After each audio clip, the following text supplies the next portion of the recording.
Trampın Ukrayna planı baş tutmadı. Rusiya sülh məsələsinin qəlizləşməsindən narahatdır. Amerika Birləşmiş Ştatları və Ukrayna prezidentləri Donald Trump və Vladimir Zelenski arasında cümə günü aparılan danışıqlar zamanı baş verən insident Ukrayna münaqişəsinin nizamlanmasına nail olmağın nə qədər çətin olacağını nümayiş etdirib.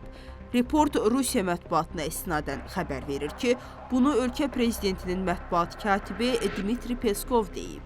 Onun sözlərinə görə kollektiv qərb kollektivliyini qismən itirməyə başlayıb. Kollektiv qərbin parçalanması gedir. Bir sıra ölkələrin və ölkə qruplarının mövqelərində nüanslar nəzərə çarpmağa başlayıb. Müharibəyə dəstək və hərbi əməliyyatların davam etdirilməsini təmin etmək baxımından Ukraynanı bundan sonra da dəstəkləməyə hazır olduğunu bəyan edən ölkə qrupları qalır.